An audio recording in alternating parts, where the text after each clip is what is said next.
இன்னைக்கான டாபிக் வந்து தலைமுடி கொட்டுதல். நீங்க யோசிப்பீங்க, என்ன முடி கொட்டுறதெல்லாம் ஒரு டாபிக்கா கேட்குறாங்க அப்டின்ட்டு.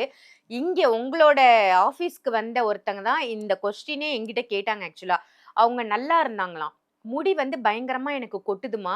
அதுக்காக நான் பாய பாக்க வந்திருக்கேன். அப்ப நான் கேட்டேன், "முடி கொட்டுதுன்னா எதுக்கு நீங்க இங்க வந்தீங்க?" அப்டிங்கும்போது, அவங்க எல்லா டெஸ்ட்டுமே பண்ணியிருக்காங்க பாய். ரிப்போர்ட்ஸ்லாம் கையில வச்சிருக்காங்க. அவங்க உடம்புல எந்த பிரச்சனையும் இல்ல. ஆனா கொத்து கொத்தா முடி கொட்டுதாம். ஸோ இது செய்வினையா இருக்குமா? அதனால நான் கேட்க வந்திருக்கேன் அப்டின்னாங்க. இந்த மாரி நெறைய கேஸஸ் நீங்க பார்த்திருப்பீங்க.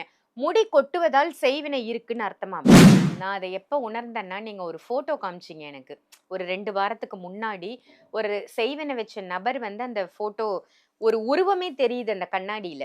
ஆமா. அது ஞாபகம் வந்து இருக்கு. நான் பேயான்னு உங்ககிட்ட கேட்டேன். ஆனா நீ இது பேய் இல்லம்மா, இது வந்து செய்வினை அப்டின்னீங்க. ஏவல், ஏவல் அது. ஏவல், ஏவல் சொன்னீங்க. அந்த உருவமே அந்த கண்ணாடியில தெரியுது.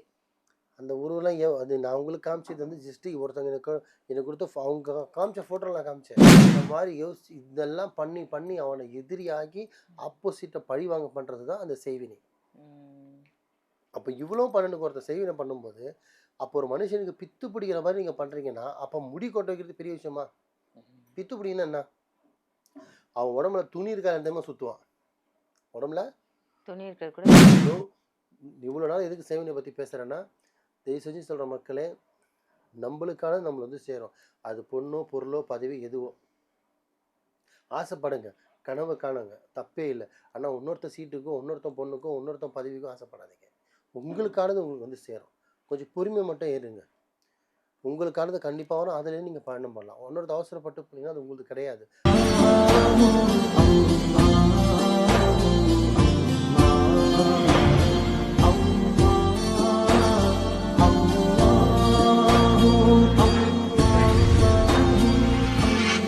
மருஜன்ம நேயர்கள் அனைவருக்கும் அன்பான வணக்கங்கள். புழல் காவாங்கரை ட்ரிபிள் எம் டவர்ஸ்ல இருக்கக்கூடிய மாலிக் பாய் அவர்கள தான் சந்திக்க வந்திருக்கோம். வணக்கம் பாய். வணக்கம்மா.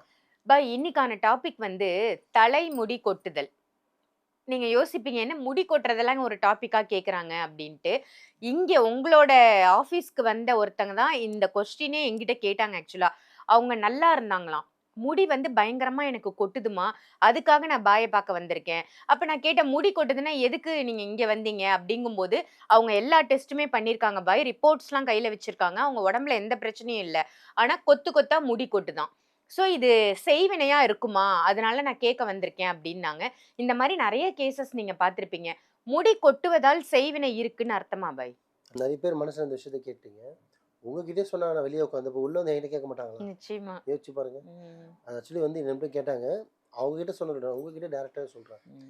ஆக்சுவலி வந்து செய்வினை வச்சு ஒரு மனுஷனை என்ன வேணாலும் பண்ண முடியுமான்னா, மரணத்தை தவிர எது ம். தவிர? ம். மரணத்தை தவிர. மரணத்த தவிர எல்லாமே பண்ண முடியும்.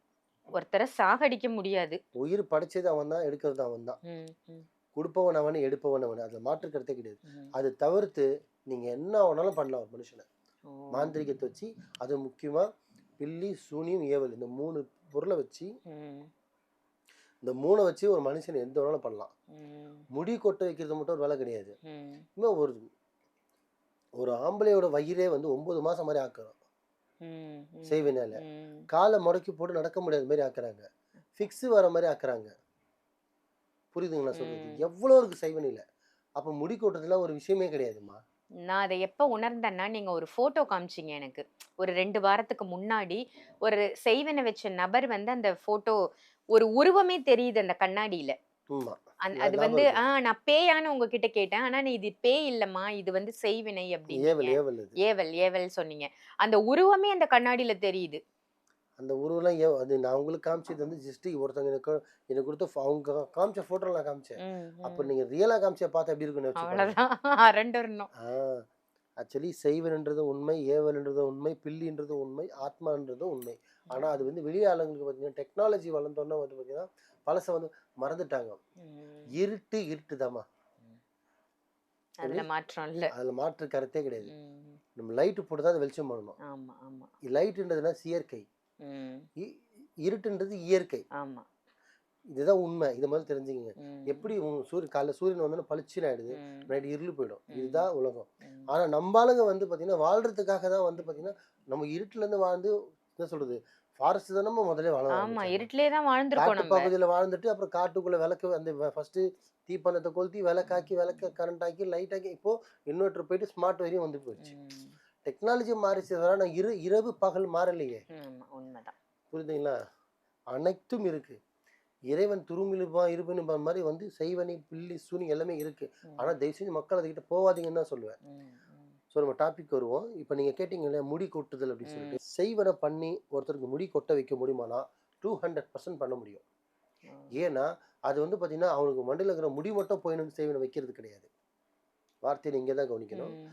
அவனுக்கு வந்து முடி மட்டும் போயிடணும் சொட்டை மண்ண மாதிரி ஆயிடணும் ம். அந்த மாதிரி பண்றது கிடையாது. ஓகே. அவன் வாழ்க்கையை இருக்கவே கூடாது. பித்து பிடிச்ச மாதிரி போகணும். பித்து பிடிச்சி அலையணும். பைத்தியக்காரனா அலையணும். அவன் சட்டையை கிழிச்சிட்டு அலையணும். ம். என் பொண்ணை தூக்கிட்டு போனான். ஜாதி விட்டு ஜாதி எடுத்துட்டு போனான். மதம் விட்டு மதம் எடுத்துட்டு போயிட்டான். என் சொத்தை ஏமாத்திட்டான். இப்படி என் சொத்தை ம். ஏமாத்திட்டான். என் வேலையை பிடிக்கிட்டான். என் ப்ரொமோஷன்ல அவன் உட்காந்துட்டான். என் ம். பதவியில் அவன் உட்காந்துட்டான். ம். என் சொத்தை அவன் அனுபவிக்கிறான். என் ஒய்ஃபை இன்னொருத்தன் மிஸ்யூஸ் பண்றான். ஆமா. ஆமா. இந்த மாதிரி யோசிச்சு இதெல்லாம் பண்ணி பண்ணி அவனை எதிரியாகி ஆப்போசிட்டை பழி வாங்க பண்றது தான் அந்த செய்வினை. ம். அப்போ இவ்வளோ பன்னெண்டுக்கு ஒருத்தர் செய்வினை பண்ணும்போது அப்போ ஒரு மனுஷனுக்கு பித்து பிடிக்கிற மாதிரி நீங்க பண்றீங்கன்னா அப்போ முடி கொட்ட வைக்கிறது பெரிய விஷயமா? ம். பித்து பிடிங்கன்னா என்ன? அவன் உடம்புல துணி இருக்கா இருந்தமே சுத்துவான். உடம்புல துணி இருக்கிறது கூட தெரியாது. எல்லா வார்த்தை கவனிக்கணும். துணி இருக்கிறது தெரியாது. சாப்பிட்டான்லன்னு தெரியாது. ம். அவனுக்கு பக்கத்துல அம்மா யாரு, தங்கச்சி யாரு, அக்கா யாரு, சொந்த யாருன்னு தெரியாது. கூப்பிட்டா பேசுவான். ஆ ஆ சரி சரி மூளாளிச்சு இல்லாத மாதிரி. இந்த உலகத்துல யாரும் என்ன சொல்லணும் அதனால ஓப்பனா சொல்லலாம். இங்க யாருமே புத்திசாலி இல்லாம பிறக்கிறது இல்லைம்மா. ம். யாருமே வந்து பைத்தியக்காரனா பிறக்கிறது இல்லை. பைத்தியக்காரனா ஆக்கப்படுறாங்க. ம். பைத்தியக்காரனா ஆக்கதான் ஆக்கப்படுறாங்க. படுறாங்க. இன்னைக்கு சிக்னலுக்கு ஒரு மூளை இல்லாதவங்க இருக்கானா மூளை வளர்ச்சி இல்லாம குறையா பொறுக்கிறது அது வேற. புரியுதுங்களா? அண்ணா இந்த எல்லாம் சொத்தை அனுபவிச்சவன் பொண்டாட்டி விட்டுட்டு சொத்தை விட்டுட்டு பதவி விட்டுட்டு பைத்தியமா போனவன் தான் இங்க நிறைய பேர். இன்னைக்கே நிறைய கோவில்ல பாருங்க எல்லாமே நல்லா ஆண்டு அனுபவிச்சவன் தான் கோவில் வாசல்ல உட்காந்துட்டு இருப்பான். ம். ஆமா. கரெக்ட் தான். உண்மையான வார்த்தை அது. கோவில் வாசல்லையும் தர்கா வாசல்லையுமே ஆண்டு அனுபவிச்சவன் பிள்ளைங்களாலையும் மருமகளாலையும் தொல்லை தாங்க முடியாம சொத்தை வித்துட்டு பதவியை ஊத்திட்டு எல்லாத்துக்கும் போடா சிவனே போட்டின்ற மாதிரி அல்லாவே ஒரு கதின்ற மாதிரி வந்து உட்காந்துருவானுங்க. சில பேர் வந்து தெளிவாய் உட்காருவாங்க. சில பேர் வந்து ம். அந்த மன உடைச்சல்லையே போயிடுறாங்க. அப்படி சட்டையை பிச்சுக்கும் போது முடியை பிச்சுக்கிறது பெரிய விஷயம் ஒன்றும் இல்லையே.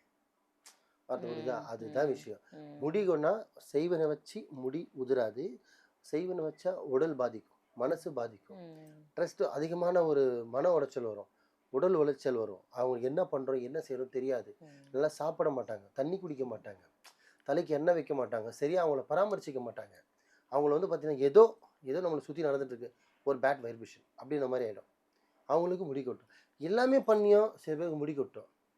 ஆனா அவங்களுக்கும் செய்வன இருக்கணும். இங்க தான் நீங்க கவனிக்கணும் மக்களே. முடி கொட்டுறதுன்னா, செய்வன வச்சு முடி விழுறதுன்னா பார்த்தீங்கன்னா, மண்டையிலேருந்து சொட்டை விழுந்த மாரி அக்கக்கா விழும். ம். அதுதான் செய்வினையில முடி விழுறது. குளிக்கும்போது எனக்கே அவ்வளோ முடி வளர்க்குறேன் மாலிக் பாய். என் முடிய குளிக்கும்போது விழும். அது எனக்கு செய்வினை வச்சுட்டாங்க. ம். அப்படி கிடையாது. முடி விழுறது வேற, உதிர்றது வேற. ஆணுக்கு பெண்ணுக்கும். இப்போ ஒய்ஃபுக்கு வந்து முடி கீழ விழும். ம். வாரும்போது பார்த்தீங்கன்னா, நெறைய முடி வரும். தலைக்கு குளிச்சா முடி வரும். ம். அதெல்லாம் காமனா போயிடும். ம். ம். இந்த சீப்பு போட்டா அப்படி சொட்டை விழுந்த மாரி பாதி பாதியா முடி கொட்டும். ம். ம். அப்படி விழுறவங்களுக்கு இதுக்கு தவிர இன்னும் கொஞ்சம் எதனா இருக்கா உடம்புல பாதிப்பு பார்த்தீங்கன்னா, அப்போ அது செய்வினை அறிகுறி இருக்கும். ஓகே. டைரக்ட்டா முடி விழுதுன்னா, முடி உதிருது, கொட்டுதுன்னா, ம். செய்வினைக்கும் அதுக்கும் சம்மந்தம் இல்ல. சம்மந்தம் நீங்க இல்ல. டாக்டர தான் பார்க்கணும். ஓகே. ஸோ இவ்வளோ நாள் எதுக்கு செய்வினை பத்தி பேசுறேன்னா, தயவு செஞ்சு சொல்றேன் மக்களே, நம்பளுக்கானது நம்மள வந்து சேரும். அது பொண்ணோ, பொருளோ, பதவி எதுவோ. ஆசைப்படுங்க. கனவு காணுங்க. தப்பே இல்ல. ஆனா இன்னொருத்தன் சீட்டுக்கும், இன்னொருத்தன் பொண்ணுக்கும், இன்னொருத்தன் பதவிக்கும் ஆசைப்படாதீங்க. உங்களுக்கானது உங்களுக்கு வந்து சேரும். கொஞ்சம் பொறுமை மட்டும் இருங்க. உங்களுக்கானது கண்டிப்பா வரும். அதுலேருந்து நீங்க பயணம் பண்ணலாம். இன்னொருத்தர் அவசரப்பட்டு போனீங்கன்னா, அது உங்களுது கிடையாது. அப்போ என்ன ஆகும்னா, பாதியிலேயே அது பறிக்கப்படும். ஸோ அதனால நீங்க பாட்டுக்கு இருந்தீங்கனாலே உங்களுக்கு வந்து சேரும். அப்போ நீங்க எந்த ஆசைத்துக்கும், எந்த சொத்துக்கும் எவனுக்கும் ஆசைப்பட தேவையில்ல. மத்தவனுக்கு துரோகம் பண்ண தேவையில்ல. அவன் நம்மளுக்கு செய்ய நினைக்க வேண்டிய அவசியம் இல்ல. செய்வீர்ன்ற பக்கமே போகாதீங்க. அந்த வார்த்தைய நீங்க கேட்காதீங்க. நல்லது நினைங்க. நல்லது செய்யுங்க. அது உங்கள ஒரு நாள் வாழ்த்தும். ஒரு நாள் உங்கள காப்பாத்தும். உங்க பிள்ளைங்கள காப்பாத்தும். நீங்க பண்ற ஒரு நல்லதுக்கும், ஒரு நல்ல விஷயத்துக்கும் இன்னைக்கோ நாளைக்கு நீங்க கண்டிப்பா ஒரு இடத்துல நீங்க காப்பாத்தப்படுவீங்க. ஆனா நீங்க பண்ற ஒரு கெடுதலுக்கும், ஒரு கெட்டதுக்கும் ஒரு நாள் நீங்க தண்டிக்கப்படுவீங்க. அத மட்டும் மனதில வச்சுங்க. நல்லதே நினைங்க, நல்லதே செய்யுங்க, நல்லதே நடக்கும். வாழ்க வளமுடன். சிறப்பு பாய். ரொம்ப அற்புதமா சொன்னீங்க. முடி கொட்டுதல், அது எப்படி கொட்டுறது அப்படின்றத நம்ம கவனிக்கணும். அது நார்மலான முடி உதிர்வா, அல்லது செய்வினை வச்சதால வந்த முடி உதிர்வா அப்படின்றத பார்த்து அதுக்கேத்த மாதிரி நம்ம நடந்துக்கணும் அப்படின்னு ரொம்ப அற்புதமான தகவலா குடுத்தீங்க. கண்டிப்பா இந்த மாரி முடி கொத்து கொத்தா கொட்டுதுன்றவங்களுக்கு இது ஒரு நல்ல பதிவா இருக்கும். நன்றி பாய். நன்றிம்மா.